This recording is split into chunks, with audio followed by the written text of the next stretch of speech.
Welcome to Moments in the Word. I'm James Tyler, your host, and this evening we'll be reading from Nehemiah, chapter number 13, verses 1 through 3.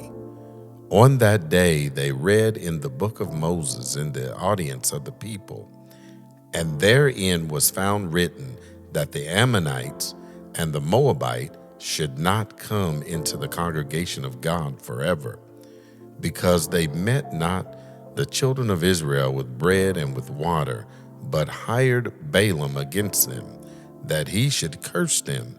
Howbeit our God turned the curse into a blessing. Now it came to pass, when they had heard the law, that they separated from Israel all the mixed multitude. As we turn and we look at the context of this text here, we see how this text here points to Jesus himself. Jesus as the fulfillment of the law. There was an exclusion of Ammonites and Moabites was based on a covenantal purity, according to Deuteronomy 23, 3 through 5. But Jesus fulfills the law in Matthew 5:17 and opens the door for all nations to enter God's assembly through faith, according to Ephesians 2:11 through 22. Ruth, a Moabite, became part of Jesus' lineage in Matthew 1 and 5, showing that faith and covenant loyalty, not ethnicity, are what truly matters, just as Nehemiah led a purification of the community.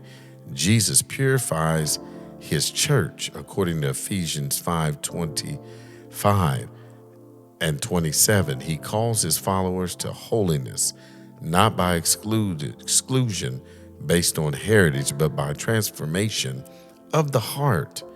Nehemiah here recalls how God turned Balaam's curse into a blessing. Jesus too takes what was meant for evil, the cross, and turns it into the ultimate blessing of salvation, according to Galatians 3:13 through 14. Now let's look at the application here to our lives today. The people responded to Scripture with immediate obedience. We're called to do the same, letting the Word convict, correct, and guide us. We must ask ourselves the question, though, when I read Scripture, do I respond with obedience or excuses? Nehemiah reforms were about protecting covenant faithfulness. Today, we're called to guard our hearts from compromise, not by separating from people, but by separating from sin. This means evaluating relationships, habits, and influences that pull us away from Christ. While Nehemiah enforced separation, Jesus invites all to be grafted into God's family through faith. We must be vigilant against sin, but radically welcoming to people seeking Christ.